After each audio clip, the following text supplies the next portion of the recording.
নাম ধরে দেশ বিদেশରୁ ভকত আসিবে সতসঙ্গ আশা করি সতসঙ্গ আশা করি সুজনে সতসঙ্গ আশা করি সতসঙ্গ আশা করিবে সুজনে সতসঙ্গ আশা করি ଠାକୁରଙ୍କୁ ଆସିବେ ଏବଂ ଯୁବ ଲୀଳା କରିବେ। ତା 620 ବର୍ଷ ତଳେ ଅଚ୍ୟୁତାନନ୍ଦ ମହାପୁରୁଷ ତାଙ୍କର ମାଳିକା ଲେଖିଥିଲେ। ଆମର ବିଭିନ୍ନ ପ୍ରକାର ଆମର ଭୈରବ ଡାକ ଦେବ ଏବଂ କାଳ ଭୈରବ ଆସିବ। ସେ କାଳ ଭୈରବ କ'ଣ ଆମର ମଝିରେ କରୋନା ହେଇଥିଲା, ଲୋକମାନେ ମୁହଁରେ ମାସ୍କ ପିନ୍ଧୁଥିଲେ ଏବଂ ଦୂରତା ମେଣ୍ଟେନ୍ କରୁଥିଲେ।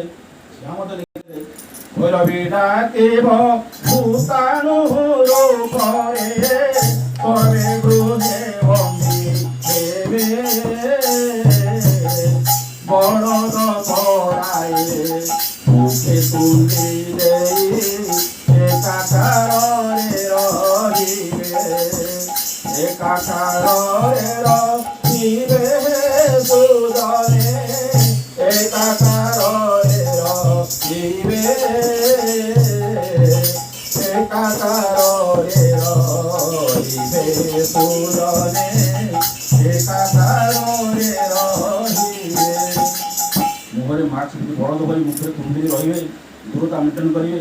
ଏହା ଠାକୁର ବହୁତ ଆଉ କହିଛନ୍ତି। ଏହା ସ୍ୱସ୍ଥୟୀ ସଦାଚାର ଜଗନ୍ନାଥ ଇଷ୍ଟ ହେଉଛି ସ୍ୱସ୍ଥୟୀ ସଦାଚାର। ଠାକୁର କହିଛନ୍ତି ଦୂରତା ମେଣ୍ଟେନ୍ କରିବେ ଏବଂ କିଭଳି ସଦାଚାର ପାଳନ କରିବେ।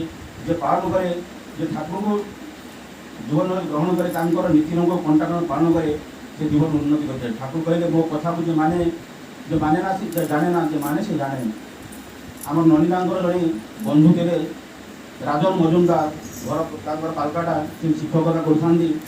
ଶିକ୍ଷା କରିବା ଭିତରେ ତାଙ୍କୁ ନନିଦା ରାଜନଙ୍କର ଦୀକ୍ଷା ଦେଲେ। ଦୀକ୍ଷା ଦେବା ପରେ ସେ ତାଙ୍କର ରେଗୁଲାର ଦୀକ୍ଷା କଲେ, ତାଙ୍କ ଜୀବନରେ ଉନ୍ନତି କରିବ, ଭଲରେ ରହିବ ଏବଂ ସେ ସ୍ୱାମୀରେ ଦୀକ୍ଷା ନେଲେ। ଦୀକ୍ଷା ନେଇ ତାଙ୍କର ପ୍ରତି ମାସରେ ଇଷ୍ଟ ହୋଇ ପଠାନ୍ତି। ଯେମିତି 6-7 ମାସ ଚାଲିଯାଇଛି, ହଠାତ୍ ନନିଦାଙ୍କ ଖବର ଆସିଲା ଯେ ତାଙ୍କର ବନ୍ଧୁ ରାଜନ ମଜୁମଦାର ସେ ଦେହ ତାଙ୍କ ବନ୍ଧୁ ପତ୍ନୀ ଲେଖିଛନ୍ତି ଯେ ଠାକୁରଙ୍କର ସ୍ୱାମୀ କ'ଣ ଅସୁବିଧା କରିଥିଲେ ଯେ ତାଙ୍କର ଅକାଳ ମୃତ୍ୟୁ ହେଲା, ତାଙ୍କୁ ସେମାନେ ଲୋକ ମର୍ଡର କରିଦେଲେ, ମରିଗଲେ। ଏଠି ତୁମର ବିଧବା ବନ୍ଧୁ ପତ୍ନୀ ଯେ ନନିଦା ଚିଠି ପାଇଛନ୍ତି, ଭୁଏ କାନ୍ଦୁଛନ୍ତି ଏବଂ ଚିଠି ଦେଇ ଯାଇ ଠାକୁରଙ୍କୁ ଠାକୁର ନନିଦା କ'ଣ ହେଇଛି ତାକୁ କହିପାରୁନାହାନ୍ତି। ଚିଠିରେ ବଢ଼େଇ ଦେଉଛନ୍ତି ଠାକୁର ହାତକୁ। ଠାକୁର କିଛି ସମୟ ଗମ୍ଭୀର ବସିଛନ୍ତି ଏବଂ ନନିଦା ସେ ଫିଲାନ୍ଥ୍ରୋପି ଅଫିସ୍ ଯାଇକି ତାଙ୍କର ରିପୋର୍ଟ ଚେକ୍ କରିକି ଆସ ଏବଂ ନନିଦା ଯାଇଛନ୍ତି ଫିଲାନ୍ଥ୍ରୋପି ଅଫିସ୍, ଦେଖୁଛନ୍ତି ସେ 6 ମାସ ଇଷ୍ଟ ହେଉଛି ଡିପୋଜିଟ୍ କରିନାହାନ୍ତି। ଠାକୁର କହିଲେ ମୁଁ ଯେଉଁ ନୀତି ନିୟମ ଗୁଡ଼ା କହିଲି ତୁମେ ଯଦି ନ ମାନିବ ତାହେଲେ ମୁଁ କ'ଣ କରିପାରିବି। ତେଣୁ ତାଙ୍କୁ ଯଦି ଆମେ ଜୀବନରେ ଗ୍ରହଣ କରିବା, ତାଙ୍କର ନୀତି ନିୟମକୁ ମାନି ଚାଲିବା, ଆମେ ନିଶ୍ଚୟ ଜୀବନର ଉନ୍ନତିର ଅଧିକାରୀ ହୋଇପାରିବା। ଠାକୁରଙ୍କ ନିକଟକୁ ଥରେ ଜଣେ ଆସିଥିଲେ, ଯେତିକି ଜଣ ଆସିଥାନ୍ତି ଲୁଚିକି ଆସିବା ଭିତରେ ତାପରେ କହିଛନ୍ତି ନନିଦା ତାଙ୍କୁ ନେଇଯାଉ। ଠାକୁରଙ୍କୁ ନନିଦା କହୁଛି ନନିଦା ସେ ନିଜକୁ ଦାର୍ଜନ କରି ଯାଉଛନ୍ତି। କିଛି ଜଣ କହୁଛନ୍ତି ମୁଁ ଆଜି ଗୋଟେ ଉଚିତ କାମ ଘରେ କରିକି ଆସିଛି। ନନିଦା କ'ଣ ଉଚିତ କାମ କରିଛ? ଏବଂ ସେ ନନିଦା କହୁଛନ୍ତି ଯେ ସବୁବେଳେ ଯେତେବେଳେ ମୁଁ ଅଫିସରୁ କାର୍ଯ୍ୟ ଘରକୁ ଫେରେ, ମା' ସାଙ୍ଗେ ଝଗଡ଼ା, ସ୍ତ୍ରୀ ସାଙ୍ଗେ ଝଗଡ଼ା, ମା' ସ୍ତ୍ରୀଙ୍କୁ ଘରେ କୁହେ, ସ୍ତ୍ରୀ ମା' ରୁଦ୍ର କିଏ, ଯେମିତି ଜୀବନଟା ଆମର ବହୁତ ଦୁଃଖ ଦୂର ଚାଲିଥିଲା। କିନ୍ତୁ ଆଜି ଗୋଟେ ଉଚିତ କାମ କରିଛି ଯେ ବାପା ମାଆଙ୍କୁ ବୋଲି ବୃଦ୍ଧାଶ୍ରମ ଛାଡ଼ି ଦେଇଛି। ବୃଦ୍ଧାଶ୍ରମ ଯେତିକି ତାଙ୍କର ସ୍ତ୍ରୀ ତାର ଅଧିକା ଦାମକୁ ରାଜି ହେଇଛି ଆସିଛି। ଏହା କହିଛି ନନିଦା ଆଜି କହିପାରୁନ ଚାଲନ୍ତୁ ଆମେ ଠାକୁରଙ୍କୁ ଠାକୁର ତ ତାଙ୍କୁ କଥା ହେଇ ଯାଉଛନ୍ତି। ଠାକୁର କହୁଛନ୍ତି ନନିଦାକୁ, ନନିଦା ଉଚିତର ମାନେ କି? ନନିଦା ହଠାତ୍ ଚମକି ପଡ଼ିଛନ୍ତି ଏବଂ ଡିକ୍ସନାରୀ ଖୋଲିଛନ୍ତି। ଦିନାଥର ଉଚିତ ଅର୍ଥ ଦେଖୁଛନ୍ତି। ବିଭିନ୍ନ ଅର୍ଥ ପରେ ଗୋଟେ ଅର୍ଥ ହେଉଛି ଉଚିତର ଅର୍ଥ ହେଉଛି ମିଳନ କରାଇବା, ଉପଯୁକ୍ତ ଭାବେ ମିଳନ କରାଇବା। ଠାକୁର ତାହା ହିଁ ଏବଂ ନନିଦା କହୁଛନ୍ତି ସେ ସ୍ତ୍ରୀ କହୁଛନ୍ତି ତୁମର ଉତ୍ତର ପାଇଲ ତ? କିଛି ତାକୁ ବୁଝିପାରିଛନ୍ତି ଏବଂ ଘରକୁ ଫେରି ଯାଇଛନ୍ତି। ତାଙ୍କର ବୃଦ୍ଧ ବାପାଙ୍କୁ ବୃଦ୍ଧାକୁ ଫେରି ଯାଇଛନ୍ତି। ଦୁଇ ସାଙ୍ଗରେ ଭଲ ସମ୍ପର୍କ କରିଛନ୍ତି। ତେଣୁ ସେ ହେଉଛି ଅନ୍ତର୍ଜାଣୀ, ଅନ୍ତର କଥା ଜାଣିପାରନ୍ତି। ଥରେ ଜଣେ ସେ ଦୀକ୍ଷା ନେଇନାହାନ୍ତି, ତୃତୀୟ ରାମକୁ ଯାଉଛନ୍ତି, ଫେରୁଛନ୍ତି। ସେ ସତ୍ସଙ୍ଗରେ ଶୁଣିଥିଲେ, ସେ ଠାକୁରଙ୍କ ନାମକୁ ନେଲେ, ଠାକୁର ନାମ ଗ୍ରହଣ କଲେ। ନାମ ନାମୀ ଅଭିନ୍ନ ସବୁ ଠାକୁର ସାଙ୍ଗରେ ତାଙ୍କୁ ସାହାଯ୍ୟ କରନ୍ତି। ଯେତେବେଳେ ସେ ଫେରିଛନ୍ତି ପ୍ରବଳ ବର୍ଷା ହେଇଛି, ଅନ୍ଧାର ହେଇଛି, ସେ ମନେ ମନେ ଭାବୁଛନ୍ତି ଯେ ଗୋଟେ ଲାଇଟ୍ଟିଏ ଏବଂ ଗୋଟେ ଛତାଟିଏ ଯଦି ହୁଅନ୍ତା ଭଲ ହୁଅନ୍ତା। ମନରେ ଭାବି ବସୁଛନ୍ତି। ସେହି ସମୟରେ ଠାକୁର ବସୁଛନ୍ତି ଆଶ୍ରମରେ। ପ୍ରଥମ ଚାଲିଛି ଆଲୋଚନା ଠାକୁର କେଉଁ କଥା କହୁଛନ୍ତି, ମୋର ବତି ଦରକାର ଆଉ ଛତାଟା ଦରକାର। ଗଲେ ଘଣ୍ଟାଏ ପରେ ସେ ଭାଇଟି ଆସି ପହଞ୍ଚି ଘଣ୍ଟାଏ ପରେ ସେ ଭାଇଟି ଦେଖୁଛି ଆସୁଛି, ନାମ କରୁଛି, ତ ଠାକୁରଙ୍କ ସତ୍ସଙ୍ଗ ଶୁଣିଥିଲି, ଆପଣ ଡାକିଲା ନାମ ନେଲେ ଅଭିନ୍ନ, ଆପଣ ନିଜକୁ ଦେଖା କରନ୍ତି, ତାଙ୍କୁ ସାହାଯ୍ୟ କରନ୍ତି। ଇଏ ବର୍ଷା ଭିଜି ଯାଉଛି, ଶୀତ ହେଉଛି, ଅନ୍ଧାର ରାତି, ଛତା ଖଣ୍ଡା ଦରକାର। ହଠାତ୍ ଦୂରରେ ଦେଖୁଛି ଏ ଜଣେ ଲୋକ ଗୋଟେ ଛତା ଗୋଟେ ବତି ଧରି ଚାଲୁଛି। ତାପରେ ମନେ ଭାବୁଛି ଯେ ହୋଇଥିଲା କାହିଁକି ମୁଁ ଜଙ୍ଗଲଟା ପାର କରିକି ସେ ଗାଁକୁ ଚାଲିଛି ନା ପଛପଟା ତାଙ୍କ ଘର ଆସି ପହଞ୍ଚାଇଛି। ହଠାତ୍ ଦେଖୁଛି ଯେ ଛତା ଆଉ ବତି ଧରି ଯାଉଥିଲେ ସେ ନାହାନ୍ତି। ତ ସେ ହେଉଛି ଅନ୍ତର୍ଯାମୀ, ଭକ୍ତର ଅନ୍ତର କଥା ସେ ଜାଣିପାରନ୍ତି। ଥରେ ଆମର କିଶୋରୀ ମୋର କେଷ୍ଟଦା ଏବଂ ସବୁ ଯାଆନ୍ତି ଠାକୁର କୀର୍ତ୍ତନ କରିବା ପାଇଁ। କୀର୍ତ୍ତନ କରିବାକୁ ଯାଉଛନ୍ତି ପ୍ରତିଦିନ ସକାଳୁ ଯିବା ଭିତରେ ଥରେ କେଷ୍ଟଦା ଆସୁଛନ୍ତି, କିଶୋରରେ ଦେଖନ୍ତି ଠାକୁର ଆସୁଛନ୍ତି। ହଠାତ୍ ସେ ତାଙ୍କୁ ଶସ୍ତାନି ବଟଳରେ ଭୁଲି ଯାଇଛି କେଷ୍ଟଦା। ଭୁଲିବା ଭିତରେ ସେ ଠାକୁର ତାଙ୍କୁ ପରିସା ଲାଗିଛି। ସେ ପରିସା କରିଛନ୍ତି ଠାକୁର ଶସ୍ତାନି ବଟଲ ଆଣିଛନ୍ତି, ସେ ପରିସାରେ ଠାକୁର ଦେଇଛନ୍ତି। ସେ ଠାକୁର ଏତେ ଦୂର ଅଛି ଜାଣିପାରିବେନି, ମୁଁ ଯାଇଛନ୍ତି ମରିବାର କରିଛି ଫେରିଛନ୍ତି। ଫେରିକି ଆସିବା ଭିତରେ ଠାକୁର ବି କହୁନାହାନ୍ତି ଆସୁଛନ୍ତି। କେଷ୍ଟ ଘର ପାଖରେ ପହଞ୍ଚୁଛନ୍ତି, ଘରକୁ ତାକୁ ବୁଝୁଛନ୍ତି। ଠାକୁର କେଷ୍ଟଦା ହାତକୁ ଭଲରେ ସାବୁନ ସୁଖରେ ଘରରେ ପଡ଼ିଛି, ହାତର ଲାଲ ଲାଗିଛି, ଭଲ ସଫା କରିବେ। ସେ ତାଙ୍କୁ ଘରରେ ପଡ଼ିଯାଉଛି। ସେ କହୁଛି ପ୍ରକୃତିରେ ଠାକୁର ଅନ୍ତର୍ଯାମୀ, ଅନ୍ତର ମୁଁ ଯାହା ଜାଣୁଛି ଠାକୁର ଜାଣିନାହାନ୍ତି। ସେ ଅନ୍ତର କଥା ସମସ୍ତଙ୍କ ଅନ୍ତରରେ ଭଜନା ସେ ଜାଣିପାରନ୍ତି। ତୁମ ଅନ୍ତର୍ଯାମିତା ଦେଖି ତୁମ ଠାରେ ମନ ଗଲା ମୋରାଖି, ତୁମ ଅନ୍ତର୍ଯାମିତା ଦେଖି ତୁମ ଠାରେ ମନ ଗଲା ମୋରାଖି, ତୁମ ଅନ୍ତର୍ଯାମିତା ଦେଖି।